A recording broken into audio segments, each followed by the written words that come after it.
Welcome back to Beast Rider. Now onto the Diyar Highlands. Again, you'll get these snippets of lore from the loading screen, and that's kind of it, because you'll get very minimal cutscenes. Thankfully, we're actually about to get one with Tyrese reuniting with Gilius Thunderhead, so pay attention. Let's see. Ooh, we gotta go faster. Gilius.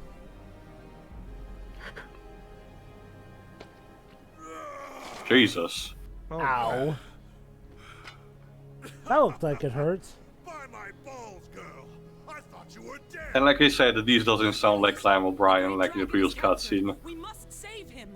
And we shall. Liam O'Brien can do a lot of voices, so... This doesn't sound like one of his impressions, but this sounds like more Patrick Size even voice, not credited. I've heard Liam O'Brien do a voice like this before. I mean, The okay, problem is that it's not the same that he was using the cutscene before, so that even then is there's a weird, problem. yes. Anyway, here's your quest, reuniting the piece of the golden axe, like I said in the beginning. Only this time will be Tyrese who does all the job. Thankfully, the first major fragment is given to you by Gilius himself. So, He's a yeah. sort of a nod of the fact that he was, the custodies of the original golden axe. This is admittedly one thing I do like. Our characters, for the first time, actually get to wield the goddamn golden axe. But don't get too excited, I'll mention this in a second. Yeah, like I said. Also, by the way, you will not see Gilius after the cutscene, you will not see Gilius until the credits, basically. So, enjoy. Oh, great. so what does he narrate all the credit? And sadly, no. Anyway, the Golden Axe, at least for now, for the vast majority of the game, will function as a throwable weapon, and not even a good one against enemies because you have to stop dead on your tracks, aim manually, as you will see in a second, aim manually and destroy specific targets. So it's best to be used against these statues that I'm about to throw the axe against to. There you go, there it is. Because if you try to throw it against an enemy, most of the time you'll have to, to stop that on your track, try to aim while the enemy will bomb rush at you, and you will get hit, losing concentration and losing, the stance of throwing the weapon. So again, it's only recommended for this very basic puzzle solving and on actual combat. This until the very end of the game where you actually manage to reunite it completely. So the titular MacGuffin of the entire franchise is almost completely pointless. I can kind of see why they did it, oh, we don't want it to be this game breaker here and there, and, when you finally do reassemble it fully, it is actually pretty awesome. The problem is that, well, because they need to nerf it for the time being, it will be incomplete of sorts. Also, aiming with this thing is a nightmare as well, because the cursor does whatever the fuck it wants. That said, I just know there's probably someone out there who's done a Golden Axe run-only playthrough. It's improbable. But here's a good thing how it could have been balanced. Instead of having Tyrese use the sword, have it the Golden Axe being the actual main equipable weapon, and not being too powerful at the beginning and only gaining more power as it goes on. Because keep in mind, despite collecting the fragments, the axe will not be more powerful until the very end once it's reunited. So it's functionally the same for the rest of the entire game. Also, this frame rate, Jesus. It's kind of weird, they go on about, oh, it was shattered into all these pieces. Not really, only mainly 3. Actually, no, Joe, there are multiples. Well, you know what I mean, though. It's like, as far as we were concerned, though, we got 2 of the main pieces, and, well, yeah, actually, I know the handle doesn't count. It's the blade, the one that counts. And even then, there are several weapons, there's the gemstone inside it. So technically speaking, Jova, we're only just begun, and Gilius just did us a favor by giving us half of the blade. You would think that the handle would count as a piece of the axe, since, it is the freaking handle. Okay, I will say this mechanic I actually like. There are these sacrifice gates, quote unquote, where you need to actually impale enemies onto it. Basically, you need to use a kick stance, square plus triangle, to push enemies like this. There you go. And it's good because it actually insta-kills them and it's more satisfying to do. It kind of reminds me of a bit of Splatterhouse, even the original one. Yeah, stuff like that is pretty, again... The problem is that cherish it because, again, it's so few in between these moments of actual rejoice that you get in game. God, what's a good comparison? This game is like one of those kinds of projects where you can see so many good ideas here, some of which are executed well. The problem is that when they are executed well, they're far and few between. And a lot of the other good ideas, well, as we mentioned before, tend to get marred monkey's paw style. Kinda. Anyways, you can see Pedro Antares gets a new outfit here. It's a more barbaric one, but her right arm gets a sort of a lever arm guard, you know.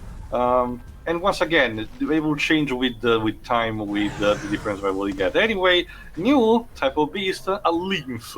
Not a lynx, a lymph. Basically, these beasts kind of have a bizarre superpower lottery mechanic because this beast can shoot electric powers and become invisible. Nice. The game tried to justify this by saying that it's the static electricity in its fur, but yeah, it's basically the developers giving an excuse. Oh, let's have the cat like. Why do you even need? Why do you even need to try to give a scientific explanation? Just say it's magic. I don't know, I guess it would be cool. The problem is that, again, it's unnecessary, to be honest. Especially considering, like we said, this is kind of barbarian medieval fantasy stuff. Just say it's magic. What's the point of trying to explain it? Not just that, again, it's how the game does it, with these scrolls that are just there because the devs felt obligated to explain some of the lore because of the cutscenes were busted. So, Tio, how's the stealth in this game with this beast? It's all these beasts so far control fine. They have kind of the same, stat in terms of attack power and health. They only change their powers again. I was mainly asking how the stealth is. I was mainly asking how the stealth. You need to use it mostly for puzzles because if you try to do it for enemies, sure you can pull it off, but you might as well just attack normally. Wow, you literally rear-ended that guy with the stealth. The problem is that it wasn't really supposed to because that enemy was one of the ones that make ours more powerful if he gets killed first. Again, the game gives you like this trick by pulling this enemy first in line and then trolling you when you actually defeat it. Also, did nobody tell Liam to keep his voice consistent? Again, if it was him in the first place, I start to have doubts, especially considering there are 3 different voice actresses listed for Tyrese for no reason. They replaced the voice actors halfway through. Okay. Like I said, I've heard Lion pull up that kind of voice, so I would kind of sooner believe that was still him. Well, okay, Gil, is any other voice actor mentioned for Gilius aside from Liam O'Brien? No voice actor is mentioned for Gilius. The only way I tell you was Liam O'Brien because I instantly recognized him in that cutscene. Oh, so for all we know, it may not have been Liam O'Brien. Again, the other voice actor that is listed is the one who acts better, but again, I want to keep it a surprise. I have to say, the casting list for this game, while plentiful, seems to be weird in actually documenting who voices who. It feels random, Jova. It really feels random. Yeah. There we go.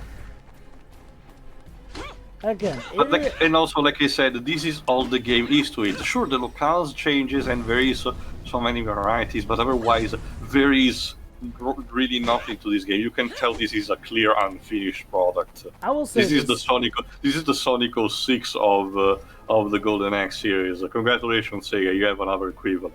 Is there broken as Sonic 06? I have encountered some glitches during my run, I can tell you that. Okay. As someone who knows about this game, I would not call it as bad as Sonic 06 in the sense that the story one. Shadow the Hedgehog probably a better. The story one No, not even Shadow the Hedgehog. The story one unfinished is not. Huh? I was gonna say I wouldn't even compare this to Shadow the Hedgehog. Shadow the Hedgehog is more stable than this game. It's somewhere in between Shadow and Sonic 06. Anyway, not just that. Unlike Sonic 06, while it is clearly unfinished, the story is not really insulting, and it's a reboot and not a sequel to the game, to the original series. So it's not technically destroying anything, for the franchise. The problem is that this was the first game we got, the Golden Axe fans that got in years and was supposed to revitalize the series, but instead only killed it. I will So- say this: it is kind of annoying how easily you can get knocked off of your beast in this game. I know, right? And then have This Luke is done in steal it. order to quote unquote balance, in order to potentially the enemy steal it from you. Only that when you actually try to get it back on your own, you have to instead work your ass off, and most of the time you will accidentally kill the beast. God, I can't believe I'm going to say this. Crash of the Titans did this better. To be fair, how many years was the Titans developed? Like 2 or 3 after this? Crash of the Titans came out in 2007. Oh, the 1 year before this, Jesus. And that game was also for the Wii. I mean, It's, look, don't get me wrong. Crash of the Titans is a terrible Crash game, but as a game in and of itself, when it comes to the whole mounting creatures here and there and not being knocked off of them easily, better than this game. It's that's just the thing. Okay, this game doesn't feel like it's even trying to be. Okay, it has some things about Golden Axe, but like the reboot aspect, I feel like it could have been handled. Okay, let me put it this way: the last noteworthy thing. Okay, actually, never mind. I forgot where I was going with that. I'll just say this: the last noteworthy thing to happen to Golden Axe was M2 releasing the original 3 games as part of the Sega Vintage Collection on the Xbox 360. So that's basically it. And even so, after Golden Axe 3, the last game that we got, as also that Madman Muscle video that I mentioned tells, was that fighting game, Golden Axe The Duel, I think it's called, which doesn't really have a story mode on its own anyway. So, again, Golden Axe fans really were starving for a new product. And again, Sega of Australia had a pitch in mind after we were done with Castle of Illusion. But unfortunately, Sega just decided this was the better idea. It's there's also the fact that there's also the exclusive to Japan PS2 remake that was part of the Sega Ages line. Oh, Basically, for those who don't know, back in the PS2 era, Sega had the Sega Ages line that's not at all like the Sega Ages line you see in the Switch nowadays. No. This was literally them taking any old Mega Drive games and stuff like that and remaking them on a very tight budget for the PS2. And the Golden Axe 1 remake was basically just the original game with gameplay basically as it was, just with 3D graphics basically. Did it have any change in the story campaign? No, not really. It's just the original game but with 3D graphics, really. Was it good? Not really. It's no, generic. not really the definitive edition. Not really the definitive edition because I mean it's not like it's terrible. It's a remake of the first game after all, but you might as well be playing the. It doesn't like the 3D graphics because of the low budget don't look very generic and don't look appealing. I would argue the original game looks more visually appealing than the remake. Did it even give like a quirky ending like most No. versions of Golden Axe 1 did? No, Joe. It's just a copy-paste job with 3D graphics plastered on it and remixed music. Well, that's why I asked. Did they like have one of the quirky endings from the first game? Like if that's Oh no, the remake was based on the Mega Drive port of the first game, not the arcade version. Because that particular Sega Ages line was about remaking old Mega Drive games. So. In fact, let me take a look what games were also remade for that. Yeah, in the meantime, as you may notice, I also jump cutted because this is the point where it starts, some minor jump cutting and actual speed up. Because this is also one of those where the fuck do I go games. I normally don't mind the lack of a marker, but sometimes the objective for a level are not properly conveyed, not even on a visual kind of level. how can you get lost in a game like this? It feels so linear for the most part. Oh god. And again, the enemies are just designed to be so annoying. Here you go. The Sega Ages 2500 series. It came from Sega's interest in the success of D3 publishers' simple budget title video game series, which features low budget games at a low price point. So they made a deal with D3 to make what's known as 3D Ages, with the sole reason to create games under it and remakes. So the main focus of the series was to remake older Sega video games with 3D visuals, alongside improved sound and gameplay. Following the departure of 3D, the proposal of the series was in shit. Blah, blah, blah. So there were remakes of Streets of Rage, Alex Kidd, Sonic 1 were planned. However, not all of them were made because. So there you go, Jova. We were originally going to have a 3D remake of Sonic 1 with a really low budget, you know, like one of those bargain. We were gonna have a bargain bin Sonic 1 remake. Can't even imagine like what it looked like. Were any of the Sega Ages PS2 games, you know, good? No. Well, they were only, I think there's probably a good reason why they were Japan only, Jova. Yeah. They made a remake of the original Phantasy Star, Fantasy Zone, Space Harrier. That's the thing, Jova. See, by 3D remakes, what they mean is they take the original game and they remake the graphics in 3D. The actual gameplay, for the most part, was just the same. So basically 2.5D, essentially. That's just pretty much the term used for like 3D, 2D side scrollers. It's exactly what it says here. They were intended to be bargain bin, low budget games, basically to make a quick buck based on nostalgia. Really. Anyway, look, I forgot to mention in the previous part, but when you do perform a good dodge or parry against these larger enemies, you have the possibility of using a particular strike, like the one I showed before, where Tyrese will have this mini cinematic where you actually inflict a lot more damage towards the enemy. The problem is that again, the timing has to be very precise with this. It makes it look like they're waiting their turn to actually get stuff done. Again, I love this. So an actual head strike and this time you didn't get up from it. I love this one too. Apparently in 2004, one of them was a remake of Okuto no Ken, aka the Last Battle game. It was really popular in Japan, so it makes sense. Oh no, I know. I wonder why. Well, that's the thing too. I mean, as far as Okuto no Ken games go, Last Battle is just so. I mean, have you seen the NES game? It's even worse. Oh, I'm sure. I'm sure it's not exactly great. I know that recently we got the amazing game done by the Yakuza team, but I mean, back in the day at the very least.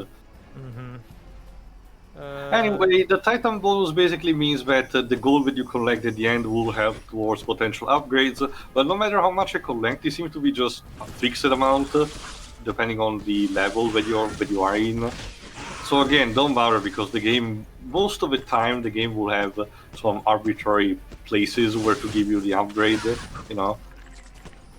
Probably just to, balance in order to not be overpowered by the end. But again, I don't really like this kind of thing, I'm rather, if you have to put an upgrade system in your game, might as well put it, the proper way. Let me reward you for, taking my time to actually go and kill the enemies.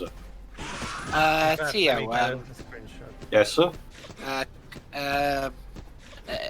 if it's alright to ask, how much did you spend on this game? It was one of the games that I took while I was with you and Shira in Manchester at Kex. I spent exactly $5 on this, and I still think it's too much. £5? Yes. Remember, Dreams, Kex has cheaper prices, and it means it, unlike GameStop, where the cheaper prices usually means the 15 bucks. Sorry? Aren't there Kexes in Italy now? Yes, and I'm actually very grateful for that, because now I can get a shit ton of games that I wanted, and again, at a very cheaper price. Recently I got basically the entirety of the original Killzone trilogy for like $15 in total. So wow. Okay. Yeah, there's 4 in Italy. Well, remember, there are 2 spin-offs, one of PSP and one on PS Vita, and Liberation on the PS4. Although to give credit to Sega Ages 2500, it wasn't just the remix, although it was one of the big reasons why they started this particular lineup. They also got M2 to make some really awesome collections, like the Phantasy Star Complete Collection, the Fantasy Zone Complete Collection. One cool thing for the record, everybody, in case you don't know, this was when M2 made Fantasy Zone 2 DX. For those who don't know, what they did is they literally took the original arcade version of Fantasy Zone 2 and they added in the extra content from the Master System port. Yes, they literally went out of their way to rebuild the Master System stuff into the original arcade game. The absolute madman. Just because M2 is awesome like that. It's okay. Let me see if I can find a good screenshot so I can show you how the Golden X2 looks. Ooh. Anyway, yeah, Crystals. crystals, of course. But anyway, yeah, in true beat-em up tradition, you will find these set pieces basically where you break the crystal and it like gives you insta kills or temporary invulnerability, just so it allows you to play basically some power playing for a while. I do believe it's a bit pointless because it's just there to give a bit of player candy. That kind of way is like, okay, fine, you struggle for a bit, here, have some fun. But I do believe, I don't know, it feels just cheap the way it's possessed. Like, if you're putting me against a horde mode, sure, but don't treat me like an idiot. Oh, Pedro, apparently there's some Kex stores even in Portugal as well. I think my country was one of the more recent ones that actually got Yeah, Kex Italy's got 4, which is one on the Canary Islands at least. They only have 3. Portugal's got 19. Anyway, there you go. Really? But by all means, everybody, just search for Google Images Golden X PS2 if you want to check some of them yourself. That's there you go, guys. That's basically what we got back from the Japan and PS2. A very by the numbers, cheap as fuck remake that doesn't really. I would argue, again, it's not that a 3D graphics version of Golden X1 can't work. It's that the budget didn't really allow for them to actually make these models look pretty. It just looks like a bargain bin game, really. So Kind of speaking of, like the Sparkstar remake that Konami made, which was god awful. So. speaking with Geo Dwib, so this Kex Yeah. store, is it a video game store specifically or a department store? Yes, it's still Second-hand stuff. It also sells a potential merchandise, but unlike GameStop, it's still focusing mostly on video games so far. I don't know if But they have that in America. but again, it's mostly selling just used games, like Dweebs mentioned. But again, the kicker is that it offers a cheaper price, and it means it. Not just that, it offers also to buy games from you, and like GameStop, it actually does seem it's more fair in terms of prices. This basically is its Kex own major strong point of the economy. It literally lives with this kind of economy, unlike GameStop, which is really have content in just apply a more capitalistic model. Anyway, new enemy type, basically these boar warriors, which is like dude in a boar armor, which are very hard to kill because they have even like a suit of armor that you have to peel away. It is a bit satisfying, but the novelty wears off real fast. I wonder, does America have Kex? I don't recall ever seeing that store. I don't know, Joe. It used to. Considering you already have GameStop and Best Buy, I don't know. I know it used to, but guessing because it couldn't really compete in the American market, they pulled out. That Kex Although is there are still, I mean, there's some even in Australia. I mean, there is, however, a catch, Drova. Because of maintaining that kind of economy, every buy that you do can be potentially a crapshoot, basically a shot in the dark. Because there is normally quality control, but it might not be 100% correct. AKA one of the games, for example, one of the games that I also took from Manchester was A Slave Odyssey to the West, and unfortunately the disc was scratched, even minimally, so it couldn't load the final level for me. It was, a bit disheartening. Let's just say that. But to be fair, Jova, I do believe that the risk is adequate because you're not spending much to begin with, so you might as well give it a go.